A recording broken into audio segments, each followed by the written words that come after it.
Morning everyone, and welcome to Curvatecture's first video log. I'm going to be going around Australia and hopefully around the world, just doing little updates of builds that we're doing. So my name's Hayden and I run a natural building company called Curvatecture, and we're based in Australia, and we move all over Australia and all over the world doing natural builds.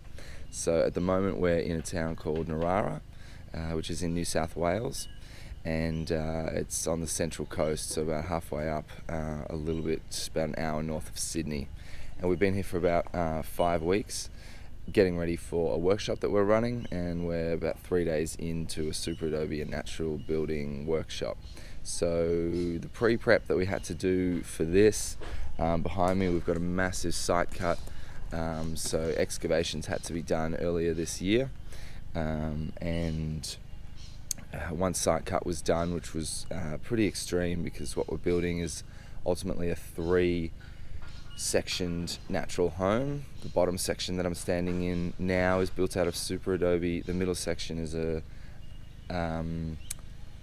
Earthship inspired greenhouse, and then the top section is a octagonal straw bale building, which will be the main living space. So what we're currently building is the lowest section, and we started building that first because we had ease of access, and if we were to build the things up the top first we wouldn't be able to get down. And the things that we had to do was prep by building these strip footings.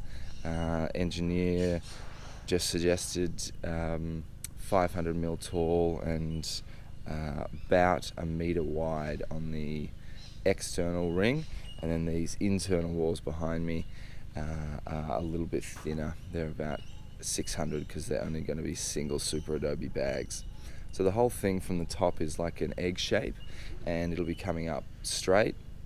It won't be domed, which you often see in SuperAdobe, and the way that we achieve that egg shape, a lot of SuperAdobe buildings are just round, so they're just circular, so they just have one compass. But with this building, because it's an egg shape, it actually needed a combination of 4 different arcs that all touch and intersect. So we've got 1, 2, 3, 4 poles behind me, which are the compasses which help us achieve those 4 arcs. So we're day 3 of the workshop, and we've already laid a pretty substantial amount of SuperAdobe, which is really great. We've got some of the bags behind me here. They run all the way around. This has to be laid as one bag, and then over here we've got a whole bunch of the continuing egg shape, and then some buttresses coming out as well. So here is the double skin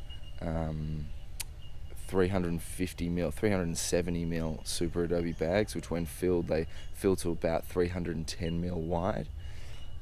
So we've got a double skin of that running the whole external walls of the egg-shaped building. And then here we have some buttresses which are coming out, which will eventually become some conical, outwardly flared awnings to go over the door. This is one of the main doors, which will be a circular Hobbit style door with big wrought iron hinges on it, that'll hopefully get made by a local blacksmith. Nick Barron, big shout out, did an amazing job of building this form. It's incredibly meticulously made, really strong, which you need for SuperAdobe because the earth bags are so heavy. And yeah, he just did an absolutely great job, and the entire thing is designed to be able to be taken apart from this end or the other end, because once the bags are in you can't get to the sides, so you need to unscrew this and then pull everything off. So we've got a second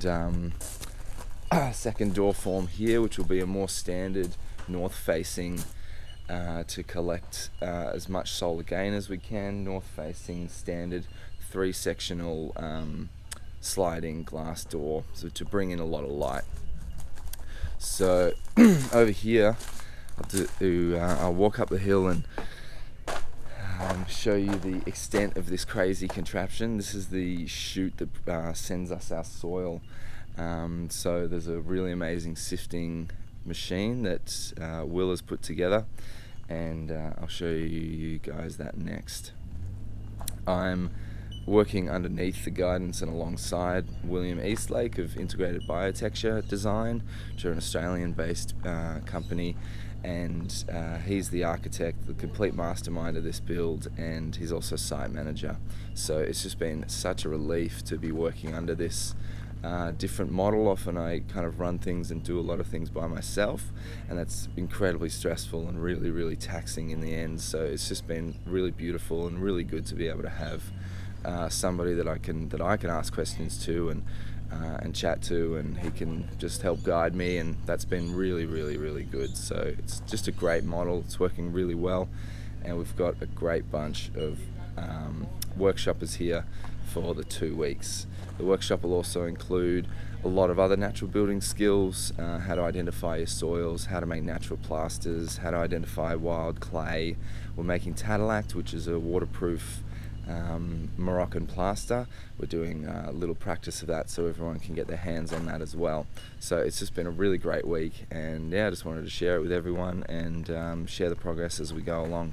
So thanks heaps for watching, and I'll head up the hill and show you guys this crazy contraption. Alright, behind me is the Crazy Frankenstein creation made by Will, and definitely helped out by Nick here, who did heaps of work on it. Ultimately, the big earth mover behind us there picks up a big bucket of soil and dumps it on the grizzly screen up the top. Large rocks get sorted out there, falls down into the blue chute, and then gets sifted into the rolling barrel, which is constantly rolling. It's on these wheels, and we're fine-tuning it, make sure that it does keep rolling, but it's going pretty well. So it falls through there, that sifts out any medium-sized rocks, and then that falls down through the chute into these wheelbarrows down the bottom. They then get taken out and brought over here, the wheelbarrows, and they get dumped into this Bobcat Mixer, which is a very special type of bucket, which has this mixer in it, but it also has a trapdoor tube underneath it that's controlled by the operator of the Bobcat, and you can open and close that chute, which has a long, like, elephant trunk tube on it, and that then gets put into that once cement and lime have been added to the natural soil, because we're doing a stabilized build here. So the bucket gets lifted up, gets shot out into that tube, and then it shoots down to where we need it, and then we start a bucket chain and we bucket it into the bags. So yeah, that's about what we're doing, and I'll show you a live version of it as well. It's absolutely insane. The most mechanized approach to SuperAdobe that I've worked with yet, and it's really exciting. It's very efficient, works really fast. So yeah, I'll show you guys soon.